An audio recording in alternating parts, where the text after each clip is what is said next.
bless you, cause you're doing fine. At the end of the day, don't forget about me.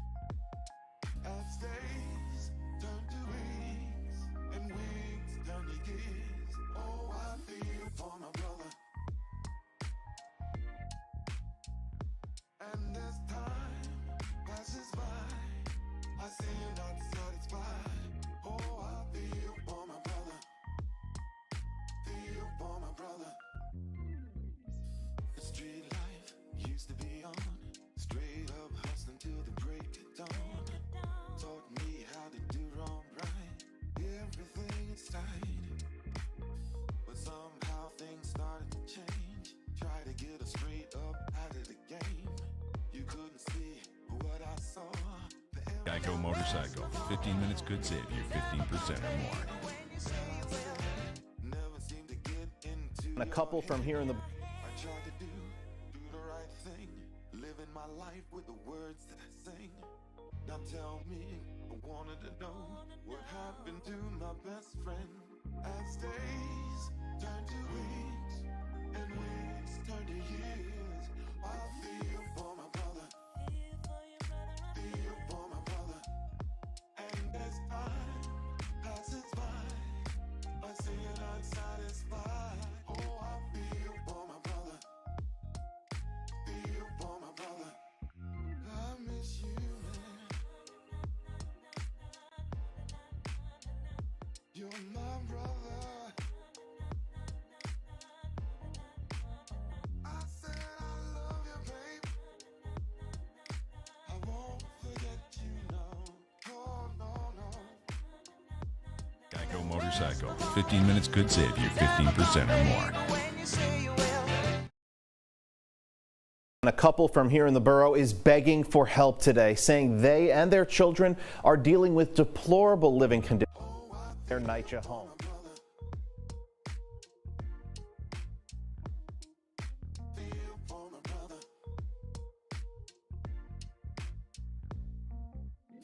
You know, a lot of my brothers are dead or gone, but they've been hanging on the block a little too long. What can I say? I hope they live to see a brighter day. And the ones that are doing fine, God bless you, cause you're doing fine. At the end of the day, don't forget about me. As days turn to weeks, and weeks turn to years, oh, I feel for my brother. Geico Motorcycle. 15 minutes could save you 15% or more. A couple from here in the borough is begging for help today, saying they and their children are dealing with deplorable living conditions in their Nycha home. They have leaks, mold, and they've gotten little to no help. News 12's Faith Graham taking us inside the home and has their story. Kadeem Campbell and his family have been living in the Melrose houses for more than 7 years, but within the last 2 months, he says it's been chaos. Campbell says the wall in his children's room has flooded with water from busted pipes in his kitchen. The wall unable to be painted over because of how soggy it is. You can see in this video that Campbell shot water coming straight into his 2 daughters' bedroom. The room flooded while they were asleep inside. Both daughters have severe asthma and other health issues, unable to live in these conditions. He says they haven't been able to be in their room for 3 weeks. The painting that sheds, across the room, it triggers her asthma. The coughing, my daughter, she deals with a nosebleed. That could trigger her nosebleed too. At some point in time when my kids need me, I just wish they was here where I could just automatically, soothe them. Campbell said he has several tickets filed with Nycha and they have come to paint and plaster the walls, but they either don't finish the work or they run into a new problem, delaying the fix even further. In Melrose, Faith Graham, News 12. Now, we did reach out to Nycha to learn when they can expect these issues to be fixed. They say there's no active leak at this time, but they will work on scheduling additional repairs tomorrow. All right, y'all. Oops, wrong music. Where am I at? Hold on, wait. That's the inspirational song. That was Johnny's joint. That's it. Woo! All right. One Nycha show. We're here. We in the building. Sandra is here. Stan is here. Mike Jones is here. Sandrea Coleman is here, because you can see on the screen. We all here, y'all. So right now, New York City is 77 degrees. The low's going to be 66 today. You're going to have some nice weather tonight. You can put the ACs on low. Big shout out to all y'all on the Cross Bronx. I see y'all. A little bit of traffic going on out there, but I'm glad you tuned in to watch the show. Make sure you guys share, and I'm here. All right, share. I can make comments now? Hey, couldn't type before. System updated, something new. Hey.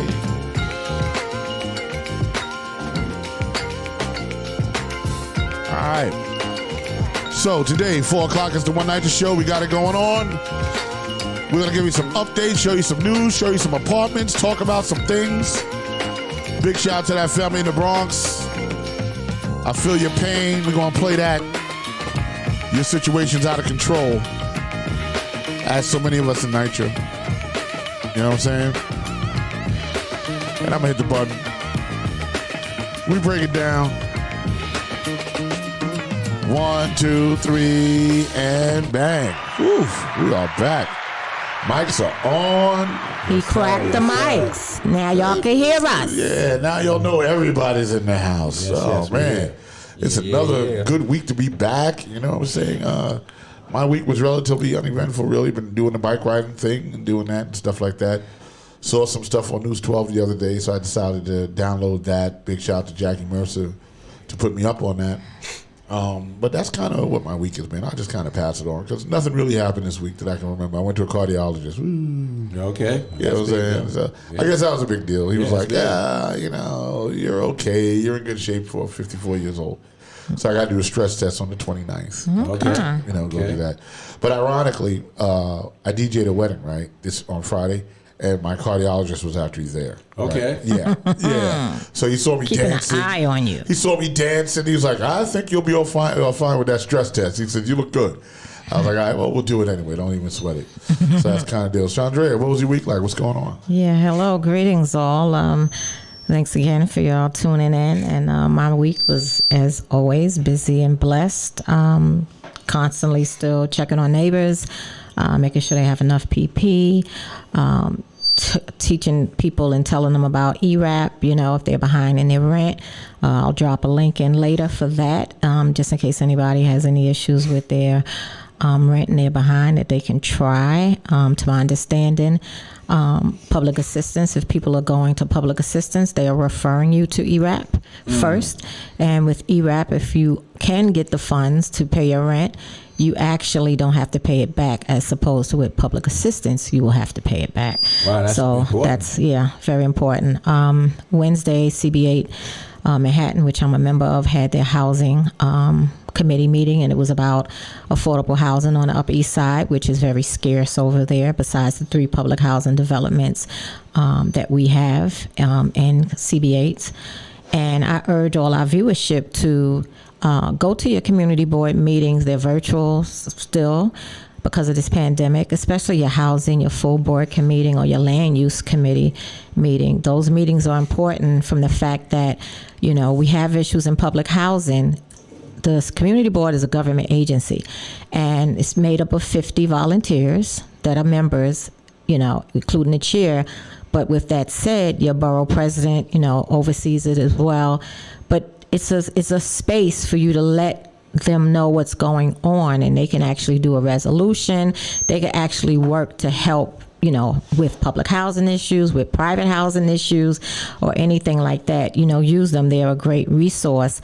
And lastly, today is 414th day with UES for BLM. Amazing. As I shared with you all before, we transitioned after our 405th day to Friday, Saturday, and Sunday. So we're not out there 7 days, but we are out there still 3 days a week. And on yesterday, I was out there. I had a very weird experience with a Caucasian lady that was heckling me while I was speaking. Wow. And I communicated back with her why I had the bullhorn on, and she said, why are you I'm not yelling. I have the bullhorn. I'm speaking to people, and you're heckling and saying these things. And she had the nerve to say she had a black husband. Okay, what does that mean? What kind of thing but did she anyway, say? just I won't go on into it. But it was basically, you know, some people are not for it. For the BLM movement. And as you all know, today, April 1st, we will be discussing it, the moratorium that's taking place. Were you saying something that prompted her to have to say that she had a black husband? Well, we're out. We're out there and we're fighting for Black Lives Matter. So when people that are fighting for Black Lives Matter, they are fighting against abuse from police, basically. Okay. So and there's people that of course do see the injustices, but they still turn a blind eye, and evidently she was one of them. Wow. So but and it was funny because some of the people came to my defense, and it was no need, and then she ended it as she was walking away with her dog. She even said to me, do you live over here? Wow. Questioning me about the area on the Upper East Side. And lastly, she was like, well, what's your name, Shaniqua? Are you serious? Wow. So I was like, okay. Then I was like, okay, Karen, okay, Becky, and I left it at that. She went walking. So, but anyway, it was a cool exchange. I didn't use no profanity because that's not what I do. Right. But if someone has the floor and they're speaking and you're heckling, what do you? And sometimes we ignore it, but this woman was just really showing her privilege. So, but that's it. That's it. But yeah, like I said, we're going to discuss the moratorium. That's madness. That ended today. And we're going to talk about that as we zoom in on the rest of the, our dialogue today. Okay. Just going to say hello to Renee Harrison is in the house. Hey, thank you for tuning in. Like a black best friend. Okay, got it. Emily Johnson, rude. She has behavior issues. Wow. Yes, she does.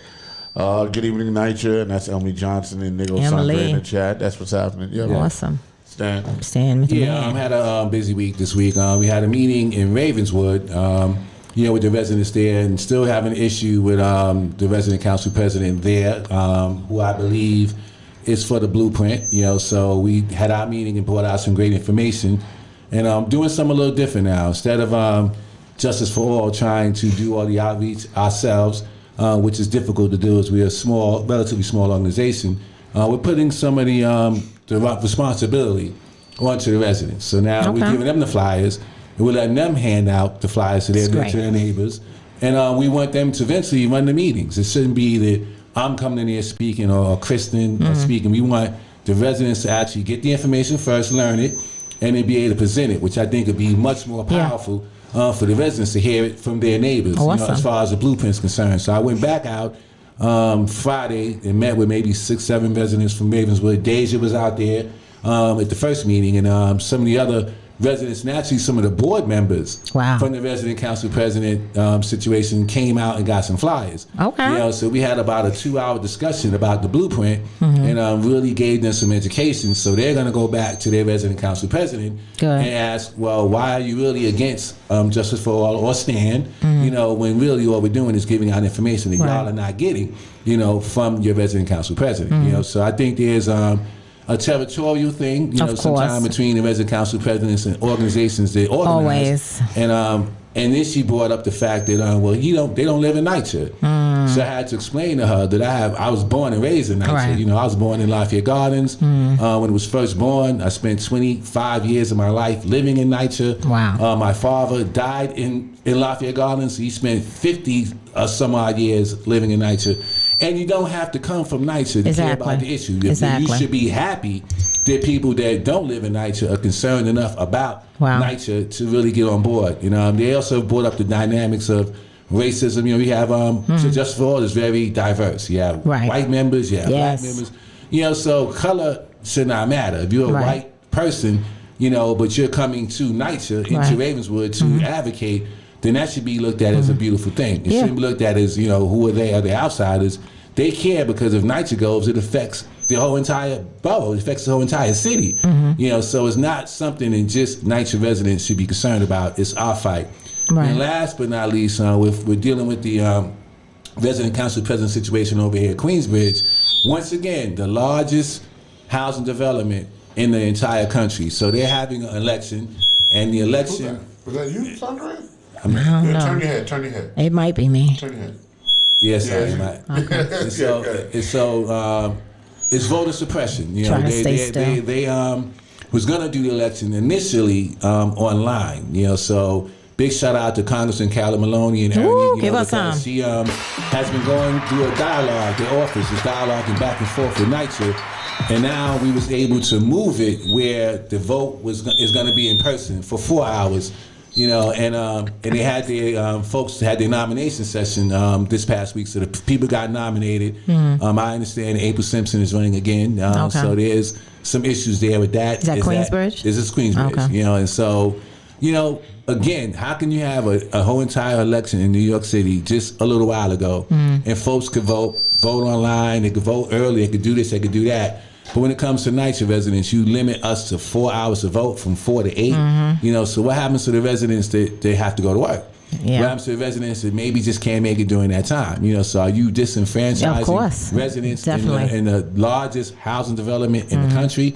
And if you're doing that, why are you doing that? Do you want to get a resident council president in there that will be in favor of the blueprint? You know, Right. so that they can actually promote the campaign that they're doing. So there's a lot of sneaky, shaky stuff that's going on. They should model, I know this is your time, but they should model after the board of elections and let people do absentee ballots. Absolutely. Because Absolutely. if you are at work between 4 and 8 or trying to get home, you know what I'm saying? Like, it's not an all-day thing. Right. So do that, or do some early vote. Do something a little different so everybody can cast their ballot, because Absolutely. that's messy. Right, and a great majority of people in the development don't even know there's an election happening. Right. So it's just, you know, it's just another example of Nycha's criminal activity. Yeah. In a way that they're Systemic. treating residents, and you know, it's nonsense. But I'm also mentioning we're going to be suing Queensbridge. Okay, We'll be yeah, launching give that them some. lawsuit. I think Suing. in August we're going to have a lawsuit. We're beginning to work on residents in Ravenswood to have a lawsuit in Ravenswood, Awesome. and then also in Astoria, then also in Woodside. You know, so we got to keep fighting, folks. This is not a short battle. This fight's going to be going on for a while. You know, so it's not going to be no immediate solutions. You know, but we need to fight because they're going to come back with this blueprint. You know, in the fall or I think in December, Right. and we got to really fight, or it will be the end. I need to repeat it. It will be the end of public housing Yeah. in New York City if we do not win this fight. That's and true. for generations, we'll be ashamed, and we should be looked Right. at terribly Yeah. if we don't fight like it's our last fight. you For know? the only For the, true affordable Exactly. housing at that. Exactly. So residents, if you're listening, please get involved with this fight. Ask your resident council president what is their position on the blueprint. You know, get the information yourself. You know, because in many cases they're not representing what the residents really want, and there's a Yeah. reason why. You know, but we're passing that today. So go ahead, Mike. Wait. You got one more thing to talk about. Oh, well, actually, I just talk about the book. Yes. Oh, yeah, hold on. Come Yeah, so, on. wow, yeah, How my, dare you? How yeah, dare you? You didn't even do it on your other show. Yeah, what's that Hip about? hop, health, Come on, and Stan. politics. Come on, Stan. Yeah. I want to announce that I'm having a book that's coming out. I published it about 10 years Yes. ago called But for the Grace of God. And we're having a second edition coming out now. Okay. And for those who don't know, I've had quite an interesting life. I had to overcome drug addiction. Okay. Had to overcome homelessness. Okay. I was a single dad. Had a very successful career in real estate, but also led to me being investigated by the FBI at one point. Wow. I was exonerated, you know, Amen. but just the stress of all of that Yeah.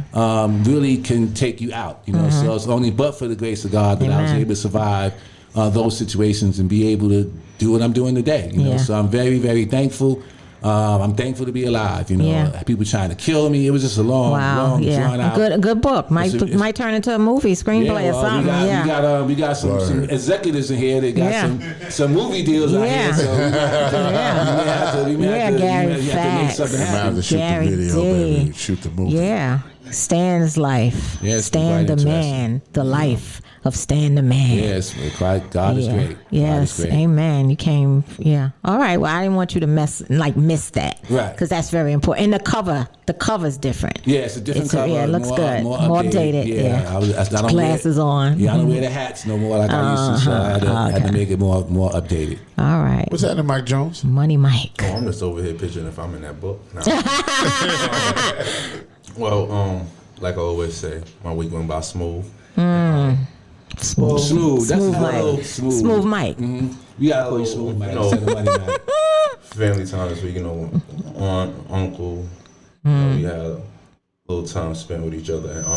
Talking to the mic, man.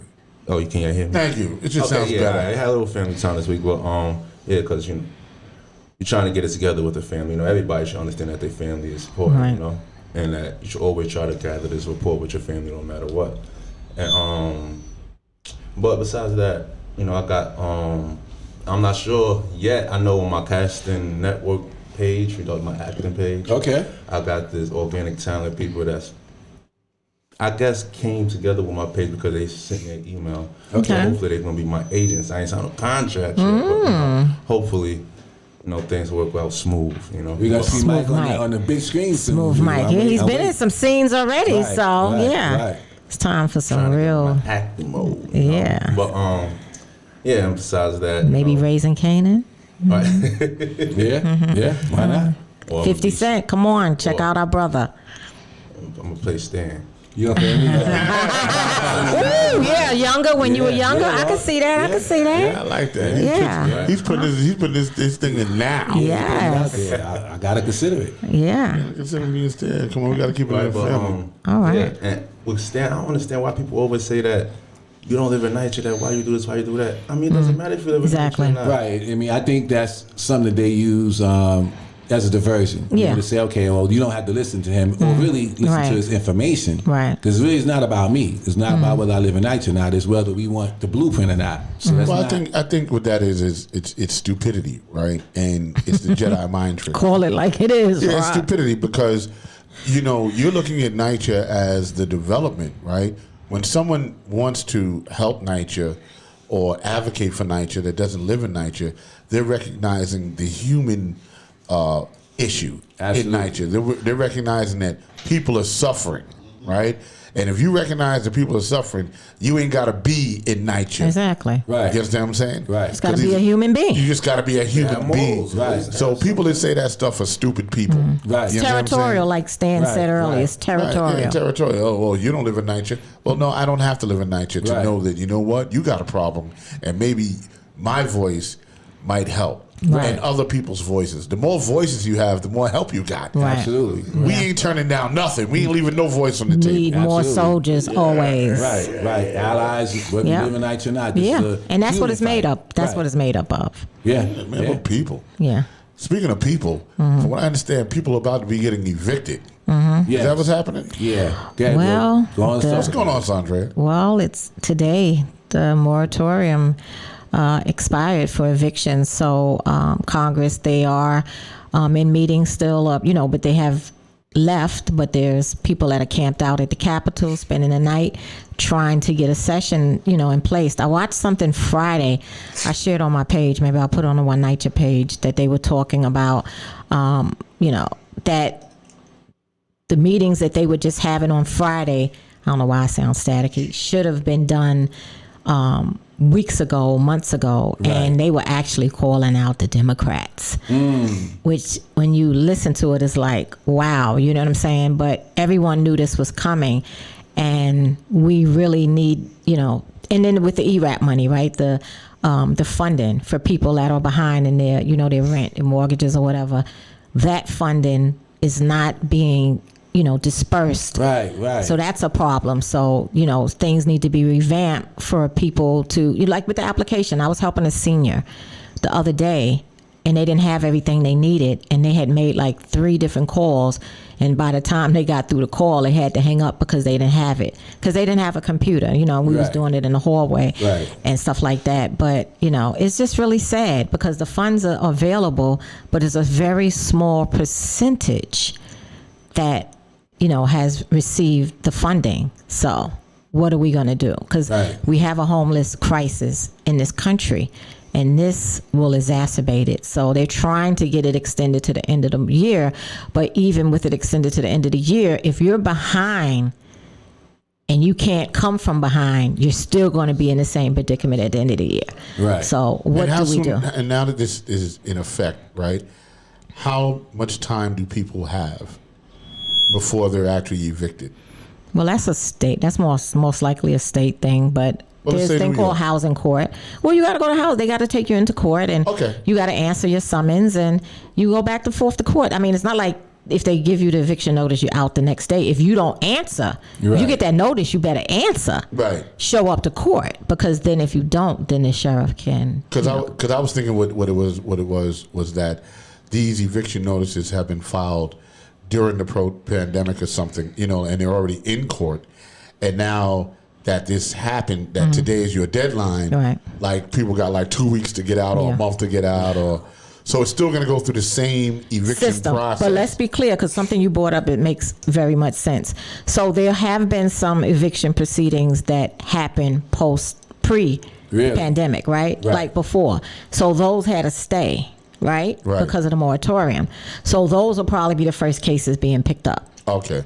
You know what I mean? So these people either hopefully they got their rent in order, so those will be pretty much the first cases, the cases that have already been filed. And then the new cases will be coming in. But also Just Fix did something for people to help them do like the hardship, like if you have a disability and anything with COVID, those people, they're okay to August 31st, even though the moratorium expires on August 1st today. Right. Those people that filed that hardship with the landlord in the court, and Just Fix, am I saying it right? Just Fix New York. Yes. They actually, the way they did it, it went to the landlord as well as the court. So they can't start a process till after the 31st.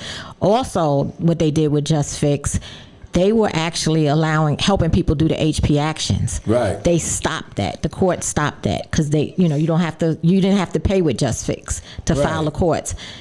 They knocked that out.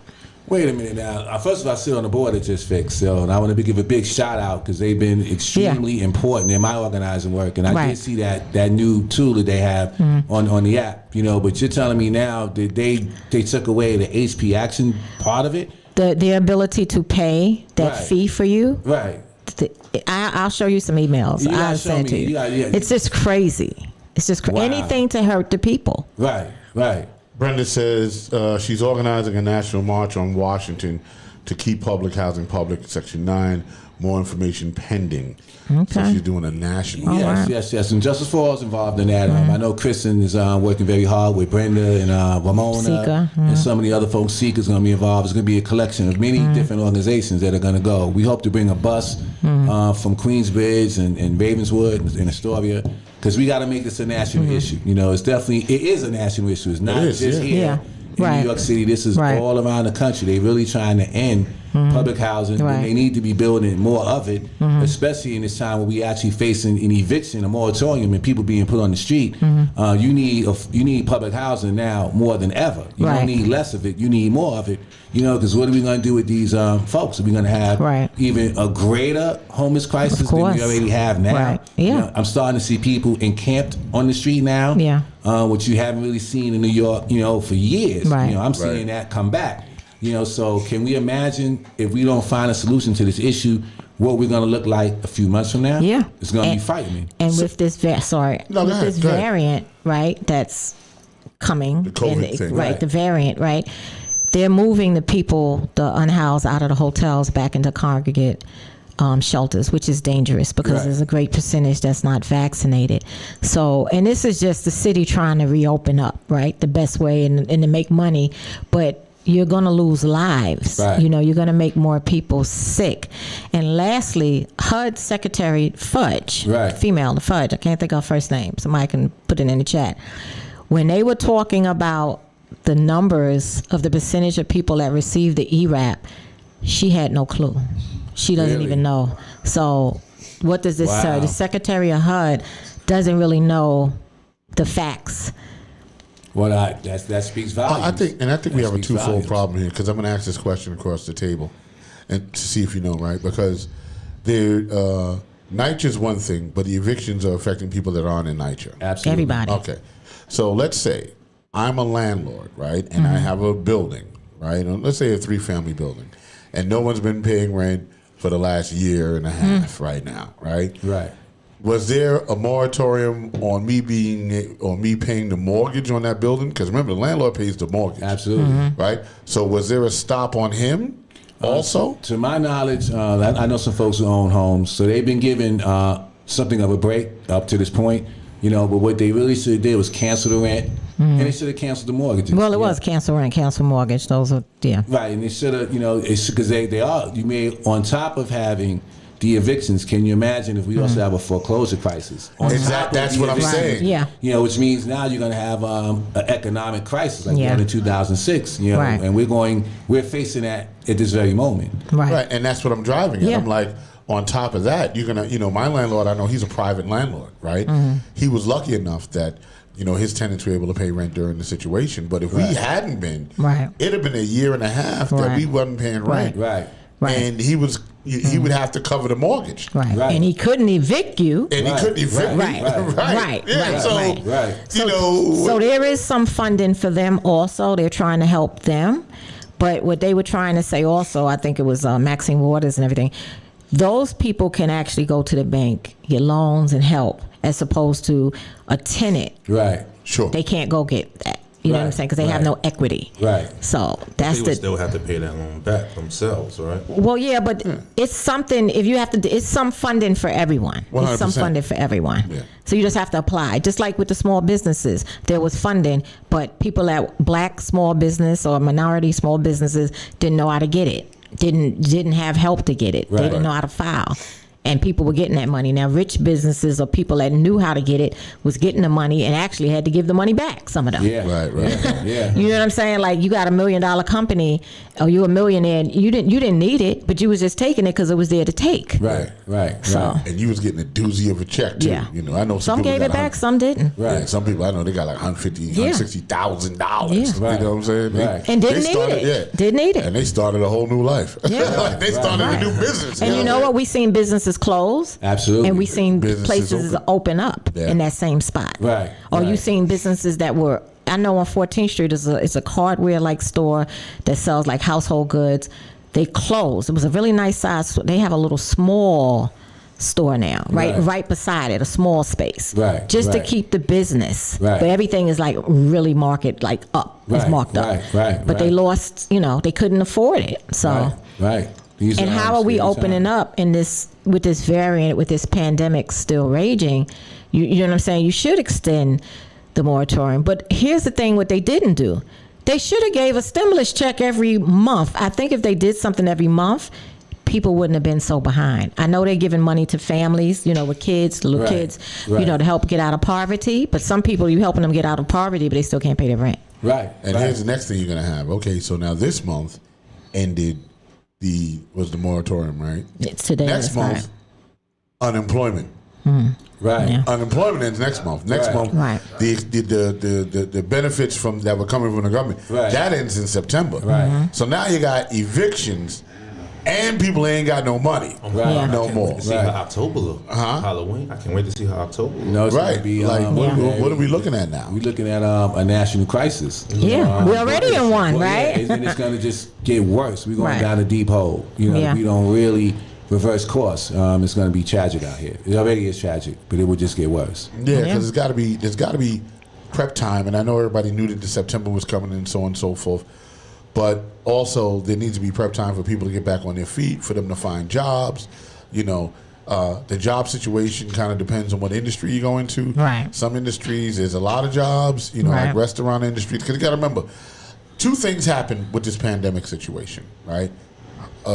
500,000 people died, straight up, which Yeah. means that's basically 500,000 jobs that are open. That's basically 500,000 apartments or places people, you understand what I'm saying? Right. So there's a big void in terms of a lot of industry because the airline industry doesn't have enough pilots to fly. Right. Right? They're canceling flights because there's not enough pilots to fly the planes anymore. Right, You know what I'm right, saying? Whether, right. a lot of pilots died or retired or whatever happened. And people wasn't flying. And people wasn't flying. Couldn't fly. So couldn't fly. So that's become a big problem. So it kind of depends on what your industry is. But Right. there are jobs that are out there. But, people also have to get up and go, you know what, I got to get back to work. Right. You know what I'm saying? No, I need to go out and go to work. That needs to happen. Yeah. That $400 check every week is a very nice check to get. But at the end of the day, the party's kind of over. But I Right. think that the party shouldn't be over until the end of the year. I think it should be a December thing. and it should be like really like, yo, y'all listen. After this, things are back to normal. I guess you can't go on forever. Just how we're going to make this transition from where we are now to when the unemployment stops and all these things, and how are we going to do that? Yeah, but what about the people that did go to work and their hours were cut? Right. They kept a job, but their hours are cut. When your hours are cut, you still got the same bills. Your bills are not cut. And they got partial unemployment. Exactly. Right, because that was thing. Depends. Yeah, they were able to get like the $400 as long as they didn't work a certain amount of hours a week. They were able to still like. Or they got people like I have Lanier. She's like a European traveling company agency. She's like a CEO of that company, and Europe's still closed. She can't even open up her company back up right now because Europe is still America's still like Europeans can't come into America basically. Right. She can't even do nothing with her company. So there goes. So that's a dead industry. For her. You know what I'm saying? Right. So, and you have this story over and over again because that's what you got. You got industries that are going to open up and it's good, but travel industry, big problem. Big problem because they're talking about a couple of things are going on with this thing. One, they're talking about going door to door to knock on door to door to see if you are vaccinated or to persuade you to become vaccinated. Just to apply a little pressure. They're not making you do it, but they're starting to do this door to door thing where they're just checking to see if you are and then giving you reasons why you should be. You have every right that when they come onto your property to go, I'm good, and close the door. You don't have to answer any questions. Is that similar to the contact tracing? It's similar to the contract tracing. It's your property, no trespassing, close the door. You know what I'm saying? So they're starting to do that. I'm not anti-vaccine or pro-vaccine, you know what I'm saying, in what I'm saying here on the show. It's personal. It's up to you. Whatever you want to do. Sure. You know what I'm saying? So we got to beware of this that's going on. I got this apartment in the Bronx that I wanted to play. Let's see that. Do you want to see that? Yeah, really you set it up. Let's go. Yeah, it's this thing on News 12 that I got. I'm going to play a little music under it just so it'll throw the algorithm off. But here it is. It's pretty wild. Okay.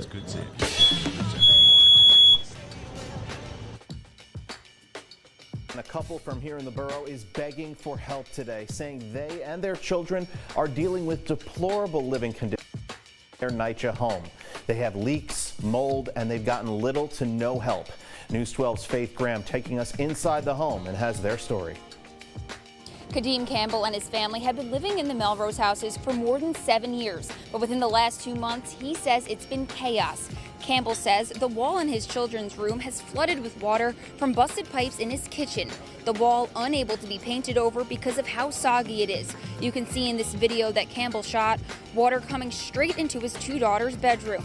The room flooded while they were asleep inside. Both daughters have severe asthma and other health issues, unable to live in these conditions. He says they haven't been able to be in their room for 3 weeks. The painting that sheds, across the room, it triggers her asthma. The coughing, my daughter, she deals with a nosebleed. That could trigger her nosebleed too. At some point in time when my kids need me, I just wish they was here where I could just automatically, soothe them. Campbell said he has several tickets filed with Nycha and they have come to paint and plaster the walls, but they either don't finish the work or they run into a new problem, delaying the fix even further. In Melrose, Faith Graham, News 12.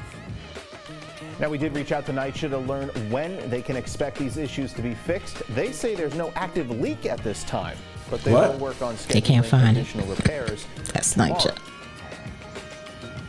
And there you go. Wow. There you go. Wow. And that's happening in the Bronx. Yeah.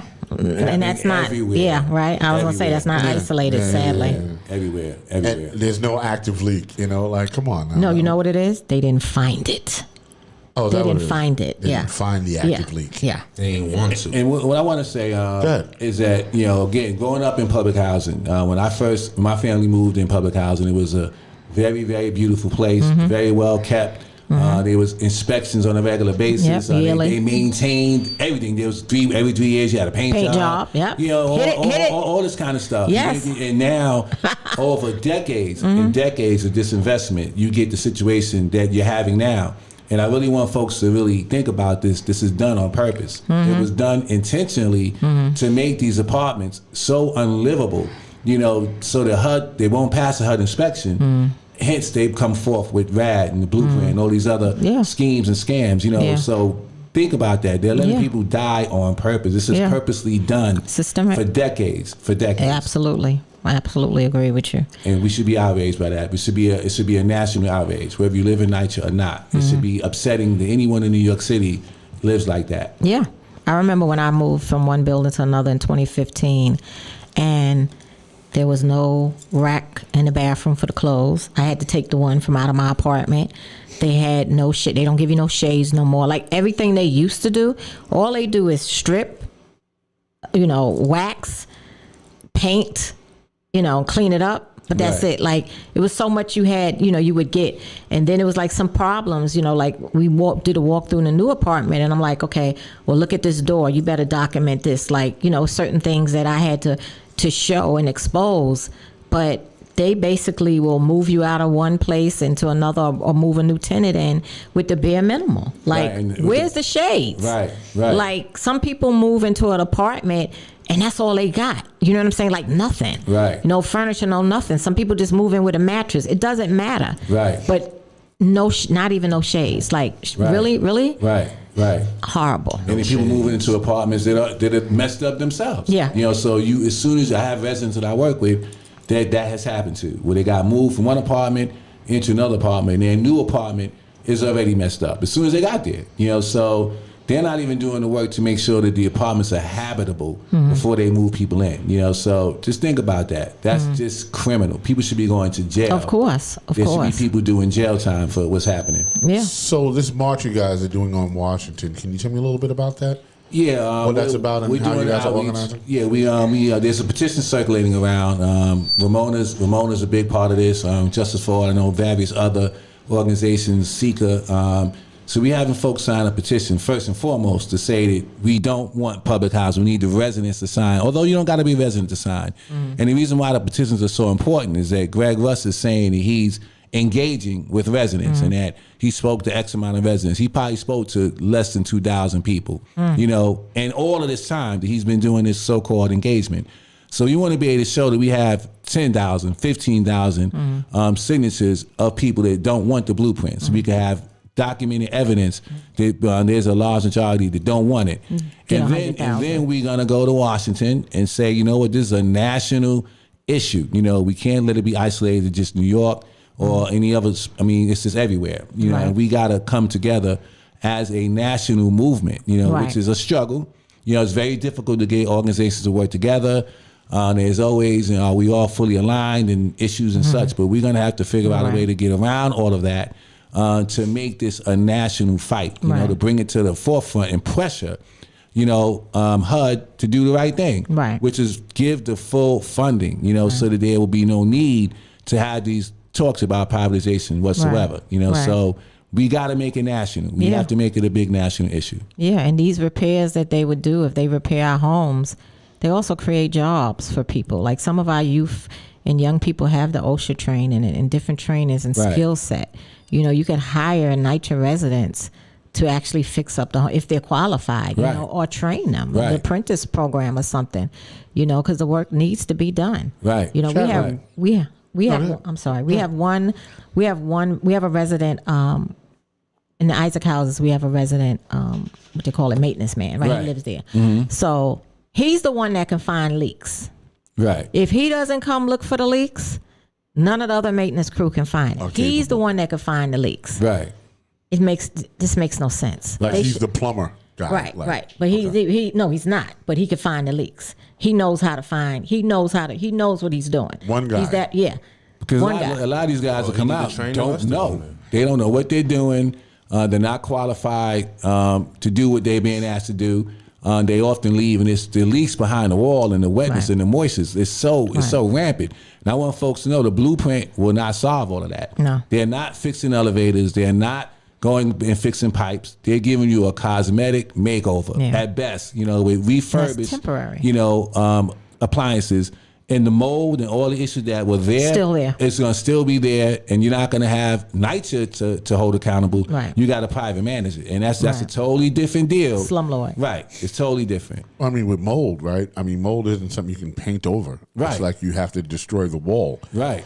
basically, and rebuild the wall from the bottom. Nycha. They're not going to spend that kind of money doing that kind of work. Then the mold continues to grow. Right. Mold, it grows. And in the chat room, you have Arilda Garina. She said, make sure they deduct the shades from your rent. Nycha, that's what she's talking about there. Emily Johnson says, Nycha says they don't have the clothesline when you move in. It's because someone hung one up themselves. Brenda Temple says, Sika collected 20,000 signatures against privatization in 2018. Wow. And that list is growing. Yeah. Renee Harrison says, I agree. It is a national issue. Yeah. Absolutely. Someone hung Absolutely. themselves? Absolutely. What Big happened? shout out to Dr. Someone Falani. hung and Sika. themselves? Hung themselves where? Well, you got. That's what it said. Nycha says they don't have clothesline when you move is because No. someone hung themselves with the Hung the clothesline up. Okay. Yeah, definitely. Someone hung the clothesline up. Yeah. No, but they actually the used to clothes give on you. themselves. They used to give you that. Oh, that wow. rack. They must have voted wrong then, I guess. This is how you read it, right? How you received it. Yeah. They used to be in the apartment when you move in, not no more. So I had to take mines.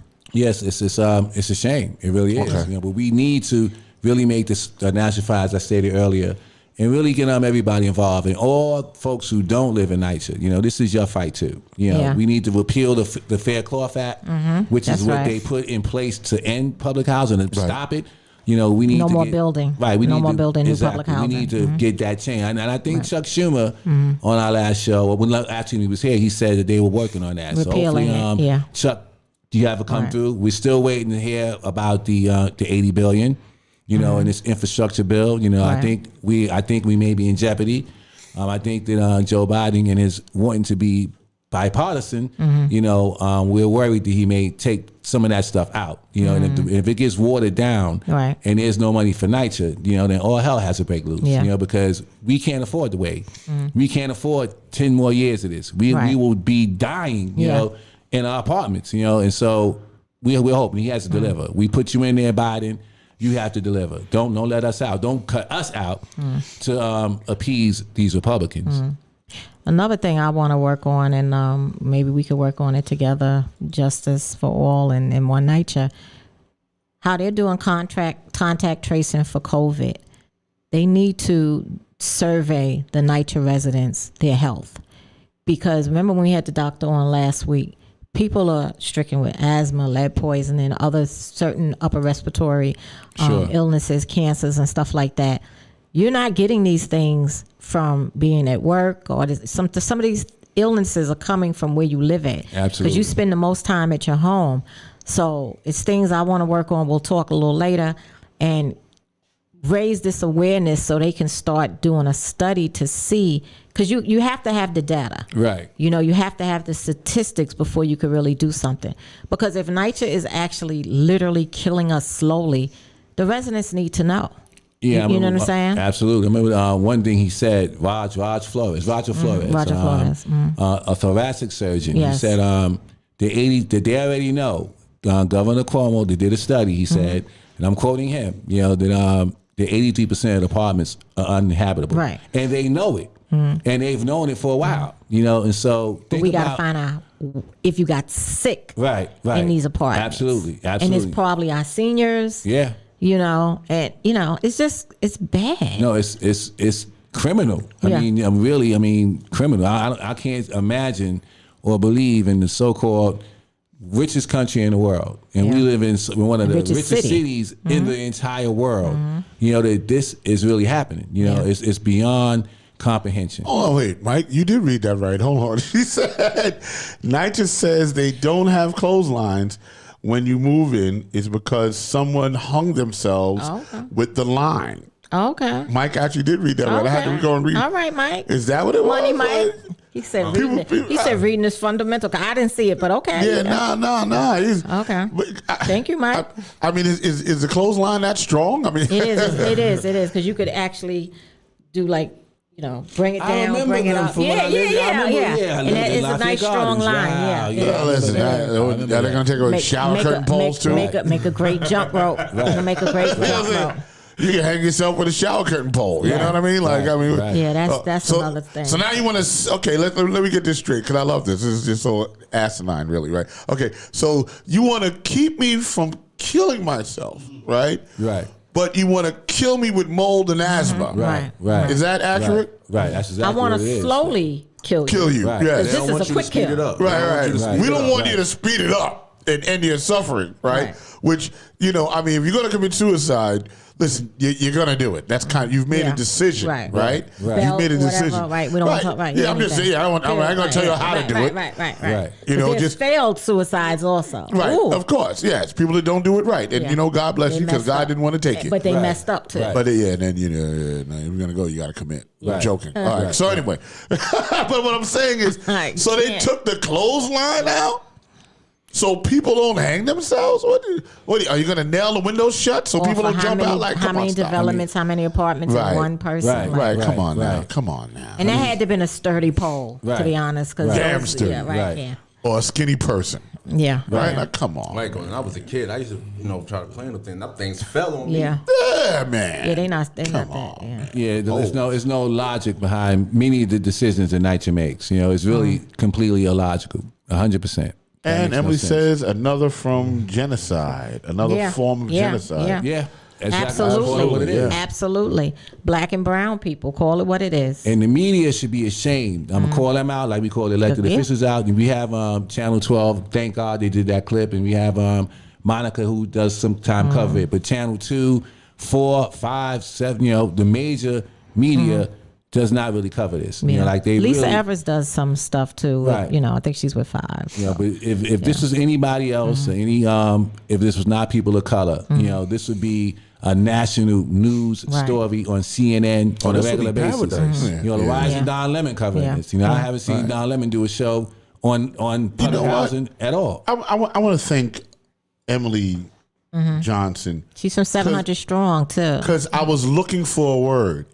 And that's what it is. And that narrative needs to change, really, because it is genocide. Exactly what it is. It is genocide, and I don't think they use that word enough. No. But they should. Right. You know what I'm saying? It should be part of the language every day that the people in public housing it is a genocide that's going on. Right. You know what I'm saying? They are killing them slowly. Right. With their attempt to make them uncomfortable, right? You're killing people. Right. It is a genocide. No, purposely done. That's right. I mean, it's insidious, and it's called abstinence. That's part of the blueprint. That's actually a part of it. It's called abstinence. That means a purposeful letting of an apartment fall into decay on purpose. This is not. I want to make sure people are clear about that. This is not by design. And this is written into the blueprint. It's written into the blueprint. So when we ask these resident council presidents, have you really read this? Do you really understand what it is? Why you going out here promoting it? Half of them didn't read it. It's a very complicated. Exactly. It's not something you ain't gonna read it in one day and really understand that. Right. You almost have to be a lawyer. To really sit down and break it down. We sat with elected officials and they couldn't understand. Exactly. So how are you gonna vote for something that you don't understand yourself? That's why they had to pause it in March, but they're, I guess, studying it now, so they can come back and reorganize and come back in the fall or December to kind of push it through. But it's a very complicated thing. And public trust is not something you can easily understand. I've sat for... Or can trust. Right, or trust. I sat for 2 hours in Ravenswood speaking to board members, of the resident council president, and they didn't understand it, and after a while, when we said to them, let's just simplify it, it's a loan, so if you take out a loan and you don't pay the loan back, well, then what happens? Right. So are we going to trust the public trust to actually pay back the financing that they're going to borrow, all this debt that they're going to put on these buildings, when we can't trust them now or Nycha to find the millions of dollars that go missing every week. So these are the people we're going to trust. Right. And so if they don't pay it back, it's a foreclosure. Yeah. Now the bank owns it, and now you're out. Just like any other foreclosure. So it's people need to look at it from simple terms. And Nycha is very funny because even when they lease out, or they give the buildings away to RAD and stuff like that, and give it to a management corp, they retain the land. They always keep the land. Right. And they keeping the land because they know whoever has it is not going to keep it for the years that they signed up for. Right. You know what I'm saying? So they're keeping that land, and also we have to be mindful. I know when we fought against the infill proposal in 2015, and it went for years up to 2019, and we finally, beat it.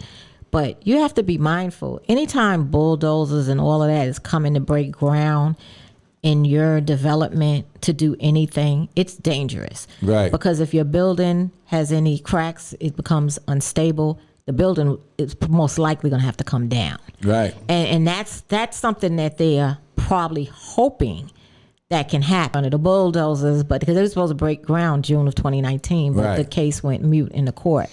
But, just to think about it, and like I told y'all before, we had a crane fall up the block. So we know what what happens with construction. Right. Especially with these buildings that were built in the 60s or 50s, how stable is the foundation anyway? Right. And then you're going to bring all this new heavy duty equipment and drilling and, Right. no. So we just have to be mindful, and we have to think out of the box when they are bringing this to us, and Right. think of yourself, your safety first. Yeah, 100%. I mean, you got to realize one thing, right? That the only thing real in real estate, and the reason why it's called real estate, is the land. Right. The building's not real.